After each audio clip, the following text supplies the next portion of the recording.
Bien, la semana pasada mi hermana y mi hermano abrimos un tema. ¿Y tú cómo te sientes hoy?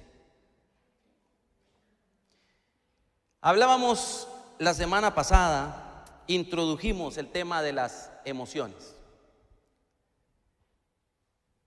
Hagamos un breve repaso. Dijimos que las emociones son alteraciones de ánimo percibidas por el ser humano, que tienen manifestaciones y resultados variados, tanto en uno mismo como entre una persona y otra. Las mismas emociones, por decirlo así, o la misma emoción puede tener resultados y manifestaciones diferentes. Pero son alteraciones del ánimo, algunas veces muy súbitas, otras veces son graduales, que van avanzando, que van creciendo y que se van haciendo más grandes conforme va avanzando el tiempo.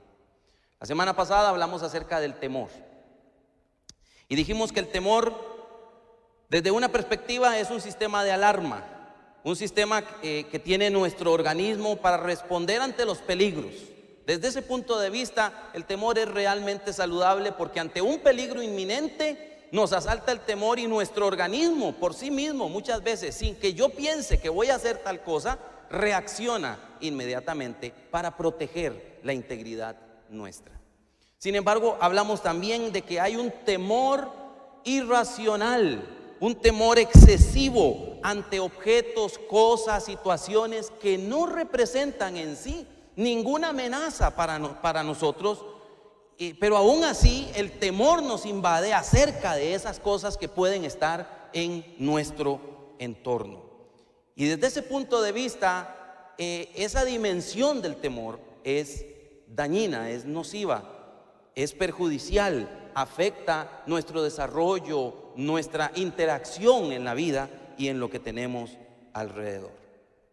Avanzando un poquito acerca del tema, existen, la semana pasada no lo dije, pero hablando de aquellos temores excesivos que se han catalogado como fobias, y recuerdan ustedes que mencionamos ahí una lista de algunas de las fobias, pero existen muchas más todavía, y decíamos que, bueno, esas fobias, una vez más, son temores excesivos ante algo que realmente no representa ningún peligro para nosotros. Sin embargo, no dije la semana pasada que existen terapias, existen mecanismos, existen prácticas que se pueden aprender por la persona que tiene este tipo de temores. Existen prácticas o disciplinas, ciertas dinámicas de vida que se pueden aprender para lograr salir adelante y lograr superar esos temores fuertes que pueden ocasionarnos algún apocamiento en nuestro ser. Sin embargo, aunque existen terapias para ello, el enfoque de mi participación acá, mi hermana y mi hermano, es más, obviamente, desde el punto de vista bíblico. Y la semana pasada cerrábamos nuestro tiempo hablando allá en Mateo capítulo 14, versículos 22 al 32. Aquel momento en que los discípulos están luchando en medio de una tormenta y Jesús viene a ellos. Y recuerden, ellos cuando le ven, piensan que es un fantasma, se asustan, se llenan de miedo y dan voces de miedo. Y el Señor les habla y les dice: no temáis, yo soy. Y después recuerden ustedes, Pedro dice: bueno, Señor, si eres tú, manda que yo vaya a ti sobre el agua. Pues ven, le dice el Señor, y Pedro baja y empieza a caminar sobre el agua. ¡Qué milagro más grande! Pero viendo el viento, dice la Escritura allí, comenzó a sentir otra vez temor, miedo, y empezó a hundirse, porque su mirada, que estaba puesta en un momento dado en el Señor, se desvió hacia las dificultades que había a su alrededor en ese momento, las cuales ya Pedro conocía y ya sabía, porque ya las había experimentado. Ya estaban allí cuando el Señor viene a él, pero aún así su mirada se desvía y se cae. Su fe se vuelve inestable en ese momento, porque en un instante tiene la fe para caminar sobre el agua con la mirada puesta en el Señor, y en otro instante, allí, en el mismo momento, no tuvieron que pasar días ni horas, en el mismo momento su fe se cae, una fe inestable, Y si hay una de las cosas que uno ve cuando estudia la dinámica de vida, de la fe de Pedro en los evangelios, es que Pedro era como una montaña rusa, ¿sí o no? De un pronto a otro tenía las más profundas convicciones y de repente tenía manifestaciones tan humanas, tan fuera del orden, no solo humanas, sino incluso pecaminosas, al punto que una vez el Señor Jesús le dijo: apártate de mí, Satanás. Porque lo que estaba diciendo en ese momento no venía del Espíritu, sino que estaba siendo influenciado por las mismas fuerzas de las tinieblas. Entonces hablábamos la semana pasada, terminábamos diciendo que todos nosotros poseemos emociones, pero nuestras emociones no deben poseernos, no deben dominarnos a nosotros, sino que en la Biblia encontramos que hay un equilibrio bíblico. Nuestras emociones, que nos las ha dado el Señor, son para que las disfrutemos y para que interactuemos con lo que hay a nuestro alrededor, pero ellas no deberían hacernos trizas en el camino de la vida, sino que nosotros debemos aprender a manejarlas. Esto es como el café. Hace algún tiempo vi perdónenme la comparación tan sencilla, pero ¿cuántos aquí tomamos café? Hace algún tiempo vi una disertación acerca de 57 beneficios acerca del café. ¡Wow! Entonces tomar café es bueno, pero también escuchamos por ahí que el café es nocivo para la salud y demás, por otros profesionales incluso. Realmente lo que es nocivo es el abuso del café, el exceso del café. Cuando yo estaba en mi periodo de estudio en Guatemala, recuerdo que hubo una época de mi vida en que yo me tomaba hasta 5 tazas de café entre el día y la noche. Y a veces a las 10, 11 de la noche, porque tenía que hacer un trabajo para presentarlo al día siguiente, no porque dejara las cosas para último, sino que ustedes saben que cuando uno está en la época de estudio, uno va pero alcanzadito con el tiempo. Y tenía que estar despierto y me tomaba una taza de café a las 10, 11 de la noche para mantenerme alerta. Llegó un momento en aquella época allá en que mi organismo colapsó. Tuve una crisis y el médico que me vio me dijo: vea, señor, me dice, si usted fuera una persona de mayor edad, su problema es asociado con la edad. Pero en las personas como usted, que en aquel entonces yo tenía 30 y alguillo de años, me dice, en personas como usted, su problema se relaciona con el estrés. Me dice, usted tiene que sacrificar algo, usted tiene que paralizar algo, usted tiene que reducir su ritmo. Yo era pastor, estaba estudiando una maestría y tenía una beca en ese momento muy exigente, horas beca muy exigentes.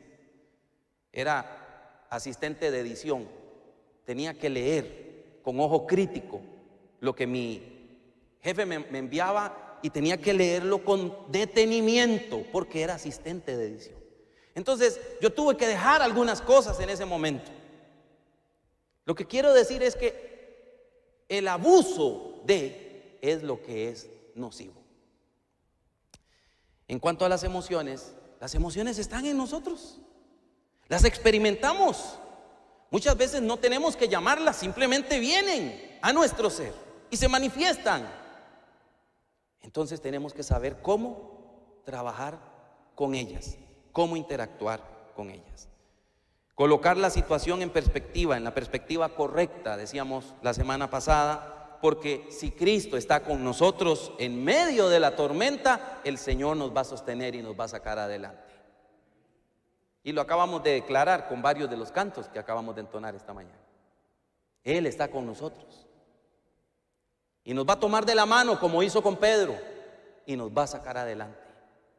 Así que si el temor nos asalta y miramos el viento, nos vamos a llenar de más temor. Pero si miramos a Cristo y descansamos y confiamos en Él, la paz de Dios que sobrepasa todo entendimiento va a guardar nuestras mentes y nuestros corazones en Cristo Jesús. Y decíamos entonces, no desvíes la mirada del Señor. La semana pasada quería decir esto, pero no lo dije. ¿Por qué trabajar sobre las emociones? ¿Por qué acercarnos al tema de las emociones? Y tengo aquí algunas razones que quiero compartir con ustedes. La primera de ellas, y quiero que veamos ahí Marcos capítulo 3, versículo número 5. Y tal vez lo importante de este pasaje es ver el contexto del pasaje. Váyase conmigo, por favor, en su Biblia, ahí a Marcos capítulo 3, versículo 1, vamos a leer. Y dice Marcos: aconteció que al pasar él por los sembrados un día de reposo, sus discípulos andando, estoy leyendo más arriba. Otra vez, capítulo 3, verso 1. Otra vez entró Jesús en la sinagoga, y había allí un hombre que tenía seca una mano, y le acechaban para ver si en el día de reposo le sanaría, a fin de poder acusarle. Entonces dijo al hombre que tenía la mano seca: levántate y ponte en medio. Y les preguntó a ellos: ¿es lícito en los días de reposo hacer bien o hacer mal, salvar la vida o quitarla? Pero ellos callaban. Entonces, mirándolos alrededor con enojo, entristecido por la dureza de sus corazones, dijo al hombre: extiende tu mano. Y él la extendió, y la mano le fue restaurada sana. Y salidos los fariseos, tomaron consejo con los herodianos contra él para destruirle. De este pasaje lo que quiero rescatar, bueno, acabamos de leerlo para ver el contexto. Los líderes espirituales de la nación, del pueblo en ese momento, dice el texto que tenían sus corazones endurecidos. Y él les pregunta a ellos: ¿es lícito, es bueno hacer el bien o hacer el mal en día de reposo? Y ellos callaron. Y entonces dice el texto que el Señor, mirando en torno, dice el texto que tengo aquí en la pantalla, mirando en torno con enojo. Con enojo. Y déjeme decirle, la palabra que el texto usa ahí es la misma palabra que en otros contextos se traduce como ira. La misma palabra. Entonces el Señor en este momento, el Señor Jesucristo experimentó enojo. Ojo, no una rabieta. Muy importante distinguir, sino enojo. Y no solo enojo, también dice entristecido por la dureza de sus corazones. Dios mismo y Jesús, quien es Dios, manifiesta emociones.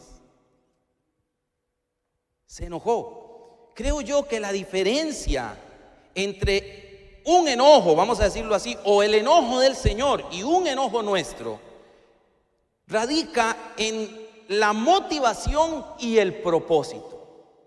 Porque la motivación por la cual el Señor se molesta aquí es porque hay un corazón insensible entre aquellos que deberían guiar al pueblo a las cosas de Dios. Pero hay dureza, hay insensibilidad, hay orgullo, porque su propósito en ese momento era únicamente, como dice el texto, le acechaban para ver en qué fallaba él, para acusarle y para caer encima de él. Entonces el Señor se molesta, pero se molesta por la dureza de sus corazones, porque había pecado en ellos. El pecado desata, el pecado provoca la ira de Dios. Y es lo más normal, y lo encontramos en la Biblia por todo lado. Pero nosotros los seres humanos nos enojamos por diversas razones. Entre ellas, nos enojamos cuando sentimos que alguna persona nos está humillando, nos está faltando al respeto, nos está haciendo algún daño. De alguna manera nuestro enojo está más enraizado en nuestro egoísmo. Como aquella persona está causándome algún daño, yo me enojo y me resiento. Por eso dice más adelante el texto: airaos, pero no pequéis. No se ponga el sol sobre vuestro enojo. Una vez más, equilibrio. Yo creo que el enojo del Señor acá, una vez más, ¿qué lo motiva? La actitud pecaminosa de aquellos líderes. Y su propósito en este momento es mostrar la maravillosa gracia de Dios, trayendo bienestar a la vida de un hombre que tiene la mano seca. El Señor Jesucristo no tenía necesidad de andar sanando a los enfermos, ¿sabe usted?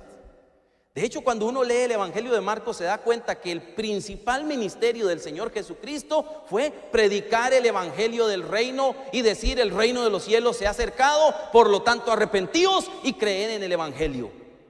Y una y otra vez iba a las aldeas con el propósito de predicar la palabra, pero en medio de su transitar para predicar la palabra le salían las personas con enfermedades, y entonces la compasión divina viene a su persona y Él ejecuta milagros de sanidad y de restauración en la vida de las personas, porque Dios es bueno, mi hermana y mi hermano, tremendamente bueno. Entonces nuestro Dios manifiesta emociones. Al lado de eso, nosotros hemos sido creados con emociones, mi hermana y mi hermano. Una vez más, ¿quién puede negar que en nosotros hay un cóctel de emociones?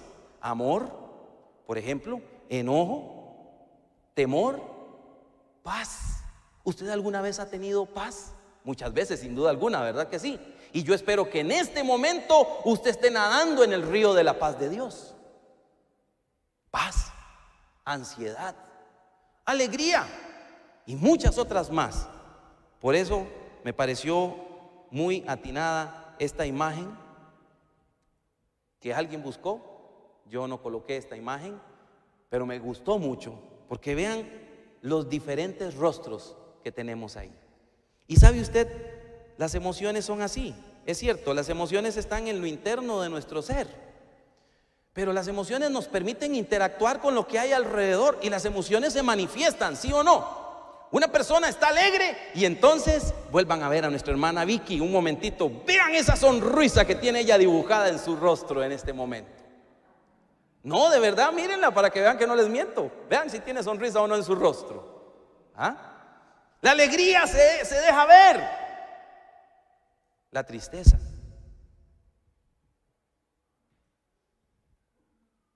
Se deja ver. El enojo.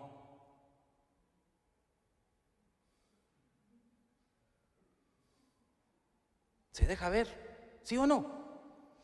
Algunas personas son muy hábiles para ocultar sus emociones. Pueden estar que rabean de enojo, pero tienen una ecuanimidad. Otras personas no. No se les puede esconder. Hay personas que pueden estar muy tristes por dentro, pero de alguna manera su rostro no lo evidencia, porque de alguna manera aprenden a manejar eso. Pero hay otros que usted los ve y usted dice: wow, aquí hay tristeza, ese rostro me dice que ahí hay algo que está pasando. Y cuando alguien se enoja, casi todos, por lo general, son bien evidenciados, ¿sí o no?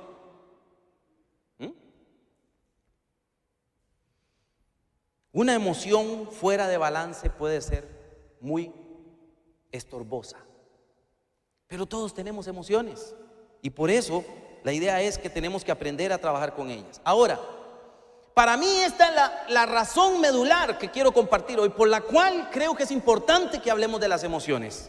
Y voy a dar este concepto antes de que leamos aquí. Para mí, nuestro sistema emocional que nos fue dado por el Señor cuando nos ha creado, nuestro sistema emocional se ha visto afectado por la presencia del pecado en nosotros. Por eso es que nuestras emociones caen en un desbalance. Por ejemplo, el amor. El amor en sí no es malo, ¿sí o no, mi hermana y mi hermano? Pero el tema es hacia dónde y cómo dirigimos el amor.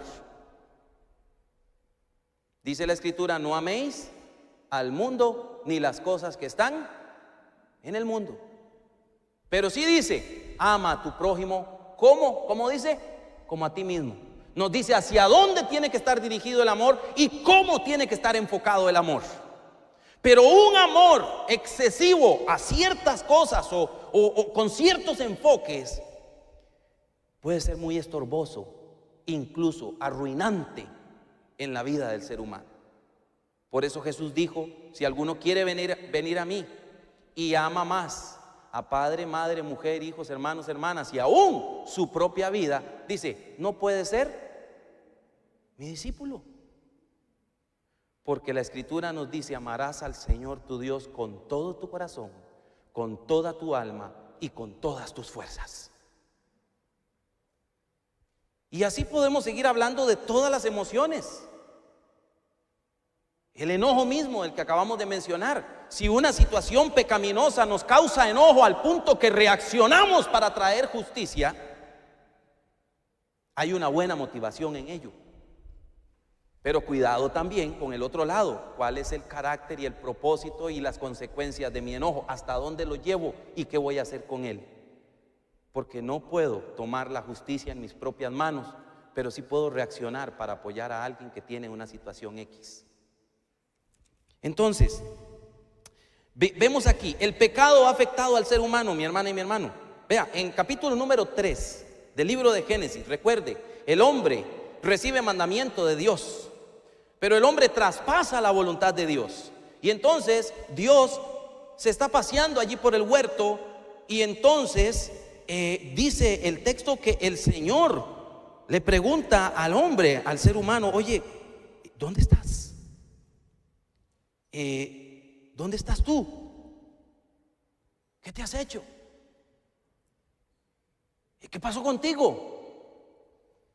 El relato es un relato artístico, mi hermana y mi hermano, porque dígame si el Señor, nuestro Dios todopoderoso, que a la luz de toda la Escritura, omnisciente, omnipresente, omnipotente, no sabía qué era lo que había sucedido. Claro, pero busca al hombre para tener un diálogo con él, porque desde ese momento y durante toda la historia humana, Dios ha estado buscando al ser humano para interactuar con él. Por eso dice el Nuevo Testamento que Jesús vino a buscar y a salvar lo que se había perdido. Y me encontró a mí, bendito sea el nombre del Señor. Gloria a Dios. Y lo encontró a usted también. Pero entonces el hombre le responde y le dice: te oí en el huerto, yo escuché que andabas por ahí. Y le dice: tuve miedo porque estaba desnudo y me escondí. Después de que el hombre ha traspasado la voluntad de Dios, le surge un sentimiento, una emoción que se llama temor. La semana pasada hablábamos acerca de las posibles raíces o causas del temor. Más que causas, raíces. Porque una causa de temor, vamos a decirlo así, es un peligro inminente. Es un peligro real que tengamos delante de nosotros. Usted se va a la montaña ahí, qué sé yo, usted se va a subir el Irazú y se va a dar un tour. Y usted se desconecta del grupo con el que usted va y se pierde en el camino. Y usted se interna en la montaña tratando de salir del lugar y se pierde. Que ha sucedido a muchas personas que se han perdido en estos tiempos. ¿Han visto ustedes las noticias? Y si usted está ahí y le cae la noche y usted logra ver que un animal fiero está cerca de usted, dígame si eso provoca o no provoca temor. Porque hay un peligro real delante de nosotros. Pero dentro de las raíces del temor que hablábamos la semana pasada, decíamos que una de ellas es la culpa. Y el temor que encontramos aquí en Génesis capítulo 3 es justamente ¿qué? Temor de culpabilidad. Porque el hombre sabe lo que ha hecho. Traspasó los límites que el Señor le había establecido. El temor proveniente de la culpabilidad. Pero ¿dónde y cuándo? Después de que el hombre ha interactuado, ha tomado una decisión equivocada y ha participado de algo que se llama pecado. ¿Y qué es el pecado? El pecado es salirse de la voluntad de Dios, salirse del agrado de Dios, salirse de lo que a nuestro Dios todopoderoso le causa gozo al vernos a nosotros actuar en ello. Luego encontramos en el capítulo 4 a Caín y Abel. ¿Recuerdan ustedes? Caín y Abel trajeron cada uno una ofrenda ante el Señor, y dice el texto que el Señor miró con agrado la ofrenda de Abel, pero no así la de Caín. Y entonces dice el texto en el capítulo 4 verso 5, dice: pero a Caín y a su ofrenda no miró el Señor con agrado. Y entonces Caín se enojó mucho. Estoy leyendo en la versión, la Biblia de las Américas, la versión Reina Valera, dice: y se ensañó Caín en gran manera. Pero la traducción de esta versión dice: y se enojó mucho y su semblante demudó.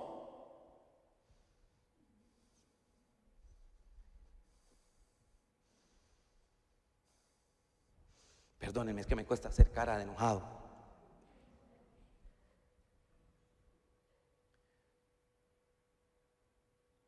Pero cuando nosotros encontramos la dinámica de Caín, aquí la experiencia de Caín, una vez más, todo esto, de hecho, en el mismo contexto del libro de los Génesis, es justamente porque el pecado ha entrado en interacción con el ser humano, de tal manera que las emociones del ser humano han sido afectadas. Vean ustedes que la Biblia dice en el libro de Romanos también que toda la creación está esperando el momento de la redención, porque la creación misma, el cosmos, lo que nosotros vemos aquí alrededor, ha perdido algún balance de parte de Dios que le fue dado originalmente. ¿Por qué? Porque el pecado entró y echó a perder, por decirlo así, arruinó, afectó negativamente la dinámica de toda la esfera de la creación. Y en el caso nuestro nos afecta, creo yo también, a nivel emocional. Y para mí esta es la razón principal.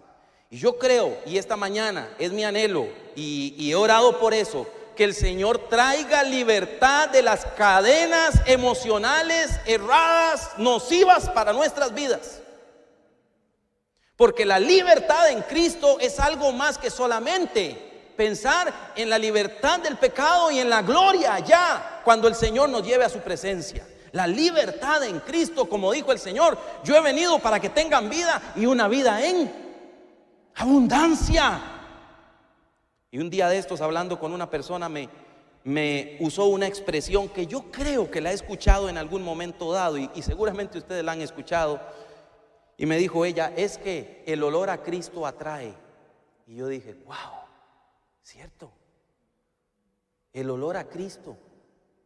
Cuando la gente a nuestro alrededor logra ver que Cristo no solo nos ha dado la oportunidad de interactuar con Él como hijo y nuestro Padre que es, sino que el Señor está haciendo un overhaul completo en nuestra vida y vivimos vidas en abundancia. Wow, que la gente pueda ver la gloria de Dios en nosotros, porque la libertad aún nos alcanza en la dinámica de nuestras emociones. Y finalmente, vean ustedes como este pasaje para mí, y vayámonos a Colosenses capítulo 3, porque quiero que leamos algunos versículos allí del contexto de este verso número 8. Colosenses capítulo número 3. Este pasaje, una vez más, me hace ver que la imagen de Dios, porque Dios nos creó a su imagen y semejanza, la imagen de Dios que Él nos dio fue afectada por la presencia del pecado. Pero ahora que conocemos a Cristo y que hemos sido hechos nuevas criaturas, dice que el Señor nos está moldeando conforme a la imagen de aquel que nos ha creado y que nos ha salvado.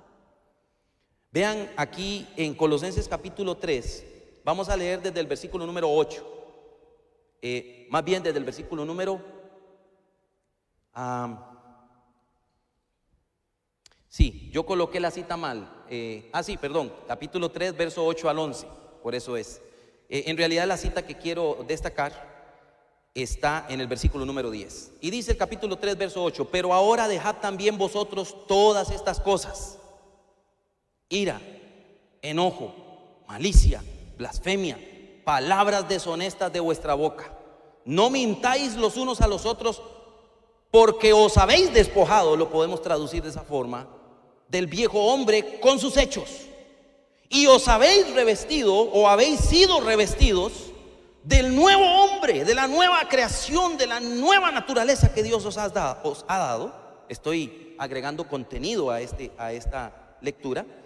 Y dice: y os habéis revestido del nuevo hombre, el cual conforme a la imagen del que lo creó se va renovando hasta el conocimiento pleno, donde no hay griego ni judío, circuncisión o incircuncisión, bárbaro ni escita, ni siervo ni libre, sino que Cristo es el todo y Cristo es en todos. Dice que se va renovando este nuevo hombre, esta nueva creación, esta nueva criatura que el Señor nos ha dado. Dice que se va renovando día a día. ¡Wow! Si alguien quiere hablar de una tal teoría de la evolución, podríamos decir que los creyentes sí evolucionamos, porque el Señor nos está renovando día a día. Y en otro texto dice la Escritura que esa renovación diaria que Dios nos da es como un exquisito peso de gloria. Por lo menos así lo contempla la Escritura, mi hermana y mi hermano. Y así deberíamos contemplarlo nosotros.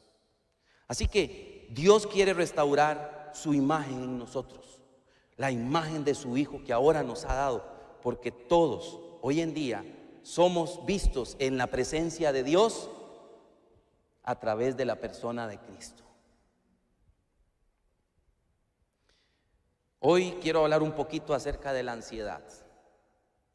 La ansiedad es una familiar muy cercana del temor.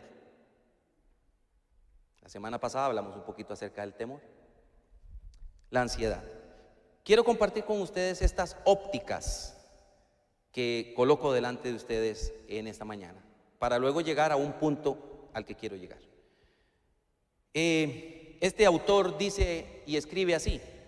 Dice que la ansiedad se caracteriza por notables grados de infundados temores, angustias y aprensiones, por una continua angustia por el futuro, dando por ciertos problemas que aquejarán nuestra vida. O sea, que la ansiedad es una angustia acerca de un futuro que viene, en el cual yo visualizo que voy a tener ciertos problemas, ciertas adversidades, ciertas dificultades, ciertos daños, ciertas afectaciones. Y en esta óptica, estos temores son infundados, o sea, no hay una razón.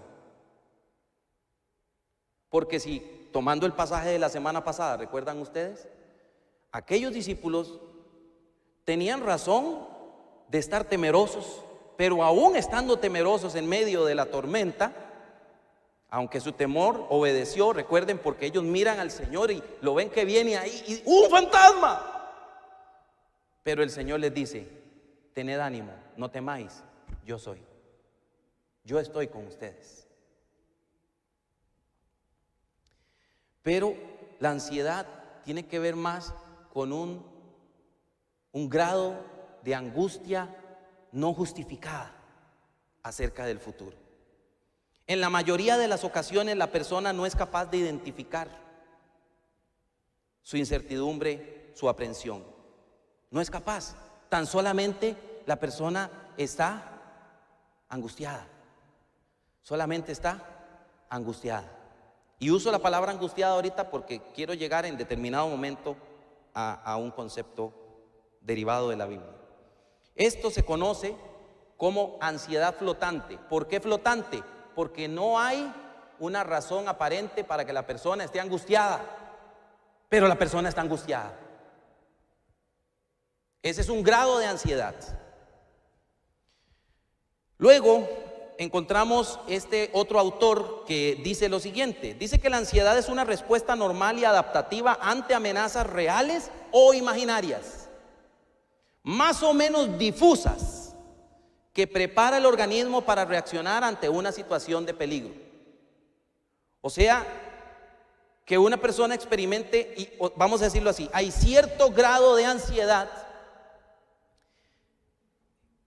o cierta manifestación de la ansiedad que podría ser relativamente saludable. Voy a ponerles un ejemplo. Una persona que está estudiando tiene que ir a hacer un examen. Pensemos en la universidad. Es totalmente normal que cercano al examen y en preparación hacia el examen la persona tenga cierta ansiedad. Pero esa ansiedad que viene a su vida de alguna forma lo capacita para estar alerta y para invertir tiempo. Debería ser en ese sentido. ¿Me explico? Esa inquietud que pueda experimentar la persona debería capacitarlo para enfrentarse, para ponerse a trabajar en lo que tiene que invertir, en estudiar y en prepararse para el examen. Ese es un nivel adecuado de ansiedad, porque te mantiene con el organismo relativamente alerta ante la situación.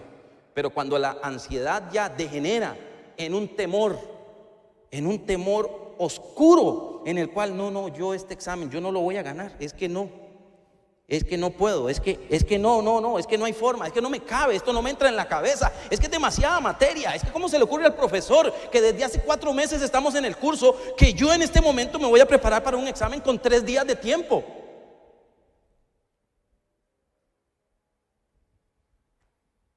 Y cuando empezamos con ese tipo de angustia, entonces ya la ansiedad se implantó. Vean, esto es como las computadoras, para los que son amantes de las computadoras. Tal vez aquí no hay ninguno en este momento, no sé, tal vez algunos sí, ¿verdad? Cuando uno va y compra una computadora, la computadora se la entregan a uno también con un sistema operativo. Y usted llega y instala su computadora en la casa y empieza a trabajar en la computadora y se mete a navegar en internet.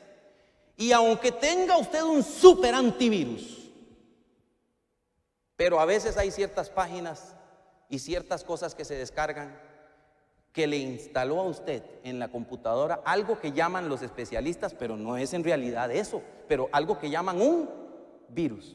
¿Qué es el virus? Es básicamente un programa que corrompe la forma en la que se comporta la computadora. Y de repente usted le da a guardar al archivo y al día siguiente viene a ver el archivo que guardó y ya. ¿Pero qué se me hizo todo lo que yo hice ayer? Se perdió porque la computadora está corrompida. La ansiedad puede llegar a corromper nuestra vida al punto que no podamos reaccionar ante las cosas que tenemos delante de nosotros. Entonces existe una ansiedad flotante, una ansiedad necesaria, vamos a decirlo así, la que me da cierta energía para mantenerme despierto, la que tal vez produce dentro de mí cierta corriente de adrenalina en mi cuerpo que me ayuda a estar despierto, preparándome para, trabajando para, suficiente, lo necesario, nada más. No le presto cuidado a ella, sino que aprovecho esa energía que de alguna manera trae, porque dicho sea de paso, una de las manifestaciones de una persona ansiosa no quiere decir, por favor, cualquier parentesco con la realidad, ignórenlo, pero usted ve que la persona está aquí.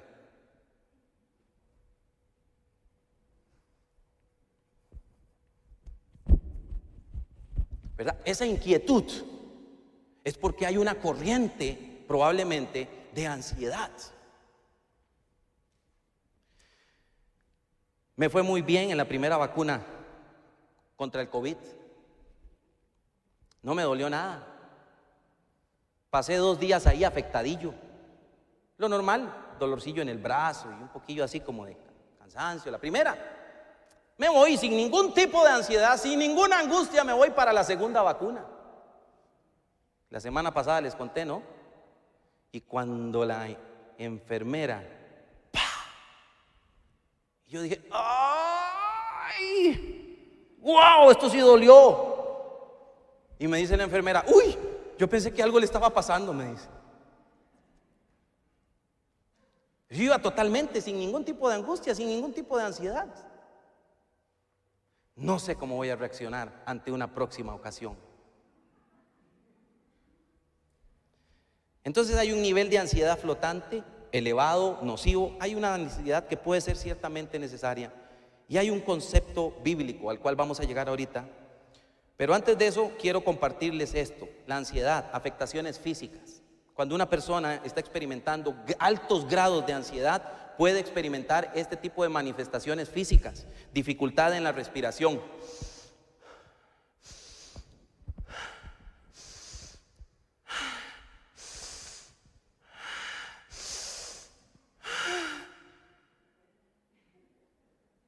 alguno de ustedes dijo, ya está, se murió el hermano. No crean, me mareé. Palpitaciones.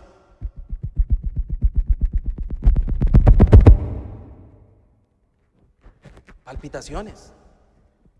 Mi hermana tal vez no se acuerda, hoy tenemos a mi hermana aquí que nos está acompañando, pero hace muchos años atrás, bien joven yo, sufrí un problema serio a nivel gástrico y el doctor me mandó un medicamento que en ese entonces yo pensé que el medicamento me estaba salvando la vida y años después me di cuenta que soy intolerante a ese medicamento. Y yo, por mi situación gástrica, el doctor me recomendó: duerma durante algún tiempito en una mecedora, en un sillón, no se acueste, porque por la noche se me venían los ácidos y me provocaba un reflujo y entonces se me taponeaba aquí la parte de las vías respiratorias. La primera noche yo me desperté ahogándome, sin oxígeno. Estaba en la casa del pastor, por cierto, y casi le boto a la puerta a la casa del pastor y el pastor sale y me pregunta: ¿qué te pasa? Y yo, ¿pero qué te pasa? Pero dime algo. Y yo en ese momento, porque ya me había despertado ahogándome y sin oxígeno y sin fuerzas, en ese momento me desplomé. Y cuando yo me desplomé, yo dije: Señor, en tus manos encomiendo mi espíritu. De verdad, eso dije por dentro, porque yo dije: hasta aquí llegué. Y el pastor probablemente también. Seguro por eso lo vi tan blanco. Y en lo que yo caí, ya se abrió mi garganta y pude respirar. Y bueno, para no alargar la historia, era un problema gástrico y entonces el doctor me recomendó eso. Y yo recuerdo que yo dormía en la casa de mi hermana, porque estaba haciendo un trabajo en la iglesia durante algún tiempo, y dormía en la casa de mi hermana en una mecedora.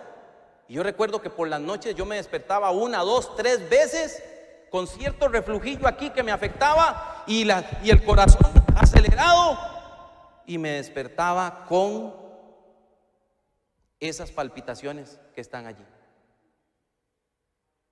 Y yo pensaba que era la enfermedad, que era el problema gástrico. No, no era el problema gástrico. Era mi angustia que me volviera a tomar. Aquella cuestión que casi me quita la vida, aquella madrugada de la fecha de no me acuerdo, a las 3 de la mañana en la casa del pastor. Sudor excesivo, pero entiéndase, excesivo. Dolores de cabeza. La ansiedad puede desencadenar dolores de cabeza. Mareos. Eso de que usted se le pone todo negro. ¿Cuántos les ha pasado eso alguna vez? Que se le pone todo negro y usted se tiene que agarrar porque usted dice: uy, ya voy para el suelo. La ansiedad puede desatar eso. Temblores. Mi hermano no sabe. Hace muchos años, cuando yo recién había sacado la licencia, ya alguna vez les conté cómo me dieron la licencia a mí. ¿Se acuerdan? ¿No se acuerdan? Otro día se los cuento. Pero cuando me dieron la licencia, yo no tenía mucha experiencia en el manejo. Me dieron la licencia, manejé como un mes, 15 días un vehículo y luego no volví a tocar un carro en un montón de tiempo. Mi hermano un día me dice: ¿vieras que es que ocupo ir a traer un carro a tal parte? Usted tiene licencia, ¿verdad? Y yo le dije: sí, yo tengo licencia. Bueno, vamos conmigo para que yo me lo llevo a usted, yo me traigo el carro mío y usted se trae el otro carro que ocupo ir a traerme. Y yo iba en el camino, mi hermana y mi hermano, pero cuando yo me senté detrás del volante de aquel vehículo, que yo tenía más de 2 años de no tocar un vehículo y no tenía mucha experiencia manejando, mi hermano no sabe, yo venía detrás de él en el carro, pero yo venía así, en un puro temblor, porque yo no tenía destreza mucha en el tema del manejo.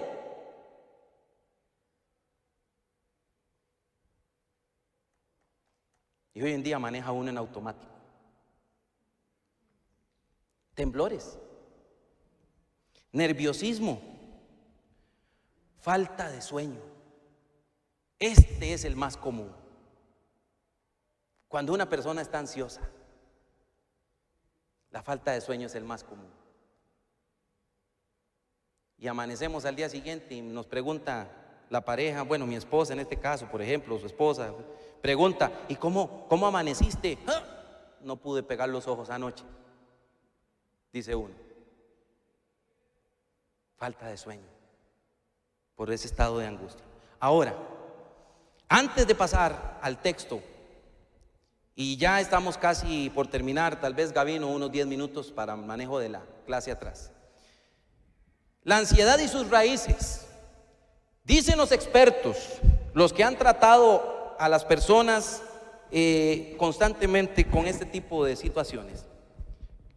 Y hay un autor que habla de que los sentimientos de ineptitud e inferioridad son detonantes, son raíces que provocan en una persona una predisposición e incluso una entrega a la ansiedad y a la ansiedad flotante. ¿Y a qué se refiere esto de los sentimientos de ineptitud e inferioridad? Pensemos en esto: un niño viene de la escuela, tercero, cuarto año de la escuela. Mira, papi, me saqué un 87 en matemáticas. Y agarra el papá: 87, un 100 era lo que usted tenía que haber sacado, vagabundo. Entonces el niño viene con el logro y el padre le reprueba. En el paso del tiempo, el niño crea una artesanía, no sé, se encontró unos palos y si pum, hizo algo, una artesanía. Mira, papi, mira, igualitito que el que tú hiciste, me fabriqué un banco. Y el papá lo vuelve a ver: ¡ja! Eso no sirve para nada, bote esa cochinada. Entonces, esa reprobación constante en su infancia puede marcar la vida de una persona para no sentirse apto para enfrentarse a la vida. Y eso entonces, en cualquier circunstancia que para todos los demás es algo normal y que todos los demás lo manejan de una manera natural, para esta persona que creció en un ambiente X es así similar. Entonces para esta persona se convierte en: uy, ¿y ahora qué hago? ¿Y cómo voy a hacer? ¿Y cómo saco adelante esto? Es que yo no sé. Yo le agradezco a nuestra madre, mi hermana, esas palabras que ella nos decía cuando estábamos pequeños, cuando yo estaba pequeño. Y mi madre decía, y sigue diciendo hoy todavía: nadie nace aprendido. Wow. Eso me ha valido. Alguien me dice: usted sabe hacer tal cosa. Vea, yo no sé hacerlo, pero si usted me enseña, yo aprendo. Y así he aprendido un montón de cosas. Pero lo cierto es que esa es una posible raíz que dispara que una persona experimente sentimientos fuertes de ansiedad.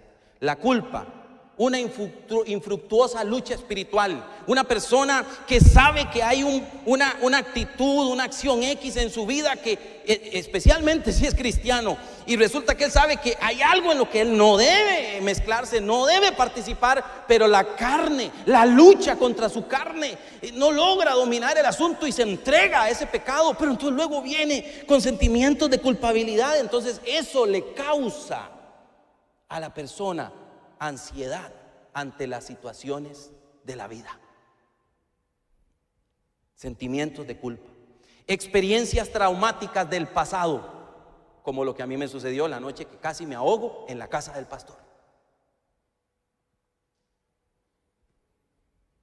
y otras tantas, muchas. ¿Quién aquí no ha tenido un mal rato en la vida? ¿Quién aquí no ha pasado por un momento angustiante?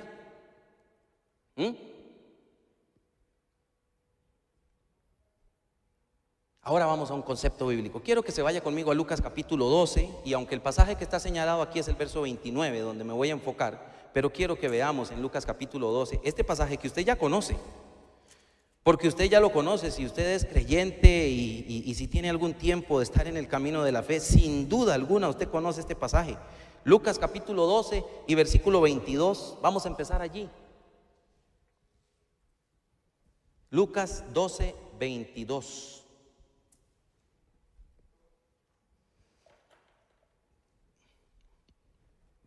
Dijo luego a sus discípulos: por tanto os digo, no os afanéis por vuestra vida, ¿qué comeréis? Ni por el cuerpo, ¿qué vestiréis? La vida es más que la comida, y el cuerpo más que el vestido. Un pequeño paréntesis antes de seguir leyendo. La vida es más que la comida. Pero algunas veces nosotros abusamos de la comida y entonces estamos atentando en contra de nuestra vida.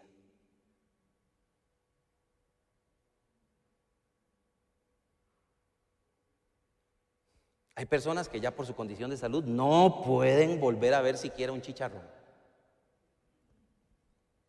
Pero aquellos que no tienen problemas de salud, si quieren comerse un chicharroncito, ¿cuál es el problema? Póngale limoncito, viera qué rico. Yo todo eso siempre le pongo limón. Pero un chicharrón,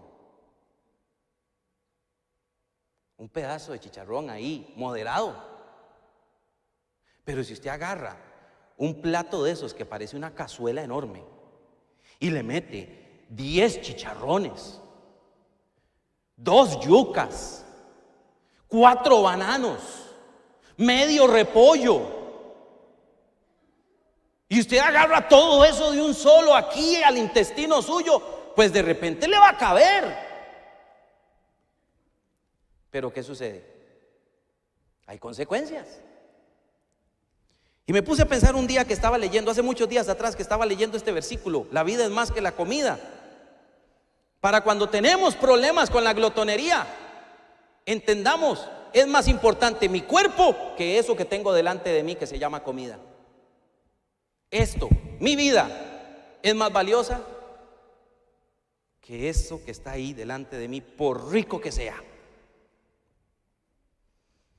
Bueno, sigamos leyendo. Considerad los cuervos que ni siembran, ni ciegan, que ni tienen despensa, ni granero, y Dios los alimenta. Y vea qué linda esta frase: ¿no valéis vosotros mucho más que las aves?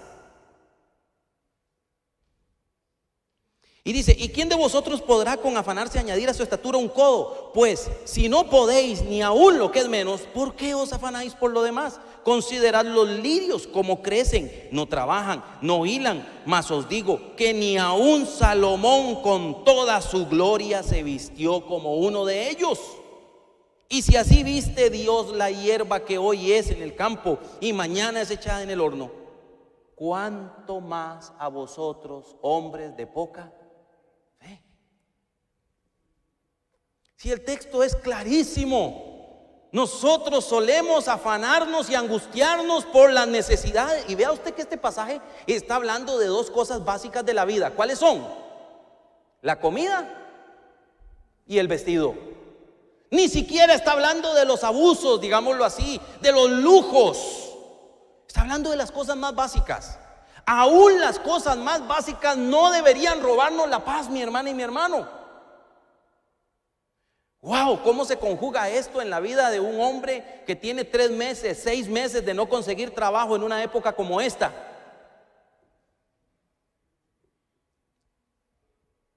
Qué difícil debe ser, pero la Escritura le dice: no debes afanarte.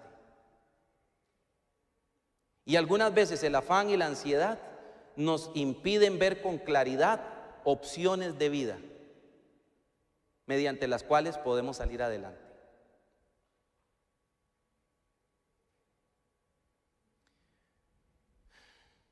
No son pocas, son muchas las personas que en medio de una crisis donde no tienen nada que hacer, exploran otras opciones y resulta que esas opciones se convierten en una mina para sostener a su familia durante décadas incluso.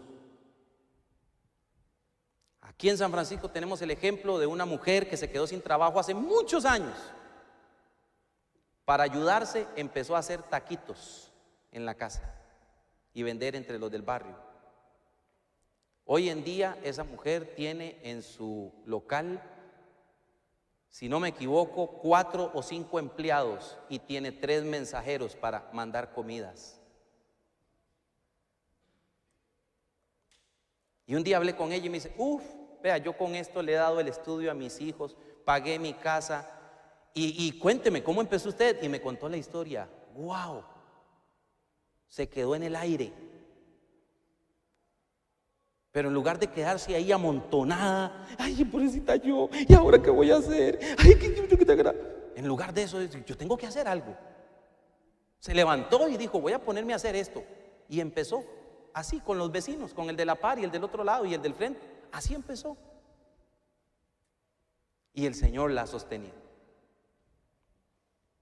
Pero el versículo 29 dice así: vosotros pues no os preocupéis por lo que habéis de comer, ni por lo que habéis de beber, ni estéis en ansiosa inquietud. Yo hice aquí una paráfrasis, mi propia forma de leer el texto en una manera más nuestra. Dice ahí en la lámina: por lo tanto ustedes no se preocupen por lo que habrán de comer ni por lo que han de beber. No estén, y esta es la mejor definición de la ansiedad en el concepto bíblico. Dice: no estéis en ansiosa inquietud. Porque la idea la idea de la ansiedad, mi hermano y mi hermano, implica una agitación del alma. Es algo más que meramente corpóreo. Sí, tiene manifestaciones corporales, sí, pero no es ahí. Es un tema del alma, es un tema de nuestro ser. Es una inquietud constante. Y dice el Señor: no estéis en ansiosa inquietud, porque vuestro Padre Celestial sabe de qué cosas tenéis necesidad, y el Señor, Él os las va a dar. Claro, debemos terminar el pasaje, porque entonces en el versículo número 30 dice, y 31: porque todas estas cosas buscan las gentes del mundo, pero vuestro Padre sabe que tenéis necesidad de estas cosas. Mas buscad, dice el Señor, el reino de Dios, y todas estas cosas, ¿qué? Os serán añadidas. Enfoque bíblico. La ansiedad se libera cuando nos enfocamos en el Señor, cuando buscamos al Señor, cuando confiamos en Él. La ansiedad, significado de la ansiedad: mantener en la mente algo. Esa es una de las acepciones del término. Es cuando yo mantengo algo en la mente, y la idea es mantener algo alzado. ¿Me explico? Mantener algo alzado. Hoy no tengo el tecito aquí para hacer la muestra, pero si tuviera el tecito les diría: usted puede sostener un frasco con líquido en esta posición 1 minuto, 10 minutos, 25 minutos, 40 minutos, 1 hora, 1:10, y a la 1:30 usted dice: ya no aguanto. Esa es la idea de la ansiedad: mantener algo en el aire, mantener algo en la mente, mantener algo sostenido, fijar la mente en ese algo. Eso es lo que la ansiedad busca, que usted piense. Si es un temor irracional, un temor acerca de algo que, vea, ¿saben ustedes qué dicen los expertos? Que el 90-95% de nuestros temores nunca se cumplen. O sea, que nosotros en nuestro organismo, por lo general, desperdiciamos 90-95% de energía entregándole esa energía de pensamiento a las cosas que nunca van a suceder. Entonces, en lugar de enfocarnos en eso, ¿por qué no nos enfocamos en aquel que es poderoso para hacer reales todas las cosas? Fluctuar, tener una mente dudosa. Esa es la idea también de la ansiedad, una mente que fluctúa.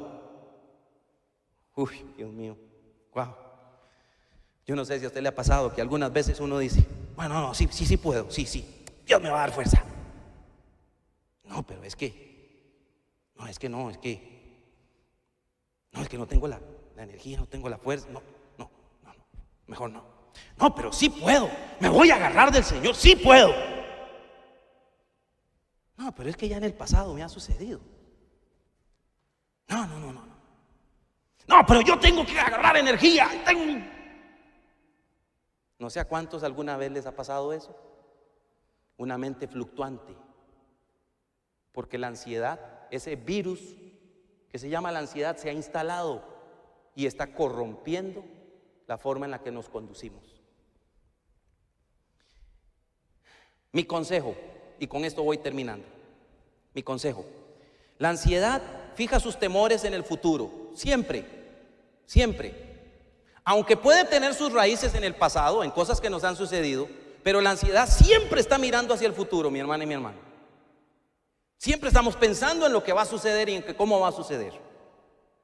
Entonces, conviene identificar cuáles son las raíces de la ansiedad. Un peligro real. Si hay un peligro real, como un examen, por ejemplo, ¿sabe usted? Un día esto estaba yo pensando, los exámenes que nos ponen en la universidad, en el colegio y demás, ¿cuál es el propósito de un examen? Algunos estudiantes piensan: el propósito de un examen es quebrarme en la materia. El profesor lo que quiere es que yo me quede. No, no, no, no. Todo lo contrario. ¿Cuál es el propósito de un examen? Que usted obtenga la calificación que necesita para pasar al siguiente nivel. Pensar positivamente. En lugar de verlo como un obstáculo, verlo como una meta para seguir avanzando en la vida. Entonces, hay un peligro real. No se angustie, trabaje, invierta tiempo, muévase y muévase hoy mismo, porque como dijo alguien por ahí, muévase, porque lo que no se mueve se apelota. Muévase, trabaje, invierta, esfuércese. ¿Es acaso la raíz de la ansiedad un problema, un trauma del pasado, alguna situación de la vida? Miren, no pretendo desvalorizar las tragedias que pueda experimentar o haber experimentado ninguna persona, pero por cada desgracia en la vida hay por lo menos 10 cosas bellas que el Señor nos ha dado y tenemos en nuestras manos. Y un día de esto les voy a contar la historia de una mujer que, wow, uno dice, wow, de verdad, entendió y aprendió esto de una manera magistral, pero ahorita no, por el factor tiempo. Pero de verdad, piense un momento, es cierto, puede ser que hoy usted haya tenido un mal día, que usted haya tenido una mala experiencia en algún momento en el pasado de su vida, y estamos enfocados en aquella mala experiencia, en el daño que me causó, y es que cómo pudo ser posible que yo experimentara, y entonces estoy enfocado en eso, y no puedo crecer en la vida, porque estoy anclado, me explico, yo estoy queriendo caminar, pero tengo un pie que está amarrado allí, no puede ser. Suelte ese pasado. Y en el nombre del Señor avance hacia adelante. Piense por un momento. Usted está respirando hoy. Aquí, los que estamos aquí hoy. Usted está respirando hoy. Usted tiene movilidad en sus manos. Tiene flexibilización. Usted tuvo alimento hoy en su casa cuando se levantó. Es más, usted durmió la noche bajo techo. Abrió usted el sarcófago, abrió usted el ropero y usted vio allí y usted dice, ¿qué me pongo? ¿Qué me he visto hoy? Y no porque no tuviera que vestir, sino porque tenía que decidir entre las muchas opciones que tenía para vestir. ¿Sí o no? Y si usted vuelve a ver a su alrededor, hay hombres, mujeres, llámese hijos, llámese padre, llámese madre, llámese hermanos, llámese hermanas, llámese hermanos en la fe, llámese amigos, llámese primos, tíos y muchas otras personas que están interesados en que usted esté bien. Tenemos muchas bendiciones, ¿sí o no? ¿Sí o no? Es tan bueno el Señor. Para ir terminando, la culpa. ¿Es la culpa lo que desata la ansiedad? Busque el consejo de un cristiano maduro que le ayude a distinguir el perdón de Dios y a fortalecer esa convicción de perdón en su vida. ¿Y por qué busque el consejo de un cristiano? Le voy a decir por qué. Porque es cierto, usted se puede acercar a Dios, hablar con Dios en lo interno, en lo íntimo, pero muchas veces una persona que está sufriendo culpa por un pecado es porque, aunque lo haya confesado algunas veces, reincide en él y está luchando con él. Y entonces la culpa no lo deja ver la dimensión del perdón de Dios. Por eso hable con un consejero cristiano maduro, que lo ayude, un hombre, una mujer de su confianza, pero que sea un creyente maduro y que le ayude a darse cuenta a usted de que cual haya sido su falta, oiga, dice la Escritura que donde abundó el pecado, abundó también ¿qué? La gracia de Dios. Dios se complace en perdonar. Y finalmente, en todo momento, confíe en la exquisita palabra de Dios. Créala. Crea lo que dice la palabra, no las mentiras que el adversario trata de implantar en su mente. No, crea lo que dice la palabra. ¿Qué leímos hoy en el texto al inicio, Romanos capítulo 8? Si Dios pues está por nosotros, ¿quién contra? ¿Quién? Él es el que nos da la salvación y todo lo que viene con ello. Termino con este bello pasaje que compartí esta semana. Lo compartí porque me lo encontré en mi devocional. Y con este pasaje quiero terminar. Haré con ellos un pacto eterno por el que no me apartaré de ellos, para hacerles bien. Qué lindo el Señor. ¿Qué quiere hacer el Señor con nosotros? Quiere hacernos el bien. ¿Sí o no? ¿Qué quiere hacer el Señor con nosotros? Quiere hacernos, dígalo conmigo, dígalo. ¿Qué quiere hacer el Señor con nosotros? Quiere hacernos el bien. E infundiré mi temor en sus corazones para que no se aparten de mí. Y vea lo que dice: me regocijaré en ellos haciéndoles bien. Y ciertamente los plantaré en esta tierra con todo mi corazón y con toda mi alma. Óigame, en el contexto, ¿sabe usted cuál es esta bendición en nuestra vida? Es el mismo Señor Jesucristo. Quien tiene a Cristo tiene el bien del Señor en su vida. ¿Tiene usted a Cristo? Entonces, como dijo David en el Salmo, ciertamente el bien y la misericordia del Señor me perseguirán todos los días de la vida. Aleluya. O sea, don Billo, ahora cuando usted vaya de regreso a su casa, vuelva a ver por el retrovisor, por favor, porque detrás del vehículo suyo y adelante de él va el Señor bendiciendo y guardando su vida. Es todo, hermanos. Oremos. Cierre sus ojos un momento. Padre bueno, ¿cómo nos cuesta a veces no dejarnos dominar por el temor y la ansiedad? Pero ¿cuántos pasajes en la Escritura nos invitan a no temer? Nos invitan a confiar en ti.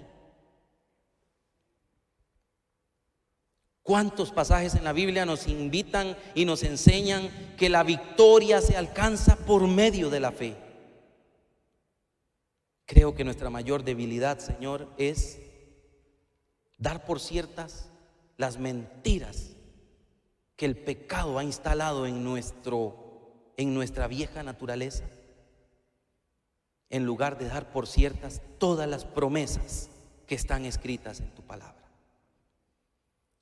Ayúdanos a fijar nuestra mente en lo que tú eres, en lo que tú haces y en lo que tú prometes. Porque tú quieres hacernos el bien. Tú quieres bendecir nuestra vida. Señor, queremos abrir los brazos y recibir tu bendición. Si hay hombres, mujeres, jóvenes, niños, ancianos, a quienes el temor o la ansiedad les está provocando un aterrizaje a tierra y no les permite despegar en la vida, hoy te pido que la victoria tuya se haga plena en todos nosotros para la gloria de tu nombre y para esa vida en abundancia que tú nos has venido a dar. Bendice a mis hermanos, a mis hermanas. Aquel que está experimentando problemas con la ansiedad, como lo vemos hoy a la luz de este tema que hemos compartido brevemente, Señor, dale victoria, te lo pedimos en el nombre de nuestro poderoso y amado Señor Jesucristo. Amén y amén. Hágase tu voluntad en nuestras vidas, como se hace en el reino de los cielos, hágase en nuestros corazones. Por siempre sea tu nombre exaltado. Amén y amén. Hermanas y hermanos, Dios les bendiga. Perdonen que hoy me alargué un poquito, pero era necesario entregar esto. Mi oración en estos días es: Señor, trae libertad, trae sanidad, trae bendición. Que Dios les bendiga, feliz semana. Y si el Señor no ha venido, nos vemos de hoy en 8 días los que puedan asistir, porque según entiendo la restricción continúa. Así es, ¿verdad? ¿Alguien vio las noticias el viernes? Yo no tuve la oportunidad de ver las noticias y me imagino que ese día fue cuando dieron la actualización. Entonces alguien me dijo que sí, que la restricción continúa. Entonces, bueno, si continúa y usted tiene la oportunidad, nos vemos de hoy en 8 días. Tenemos las actividades de oración los martes a las 6 de la tarde por Zoom. Si alguno quiere conectarse, es bienvenido. Nada más me comunica y con mucho gusto le mandamos el enlace. y también pues las otras actividades que estamos tratando de ir retomando, ¿verdad? En los diferentes grupos. Así que bueno, ahí estamos. Que Dios les bendiga. Feliz tarde, mi hermana y mi hermano.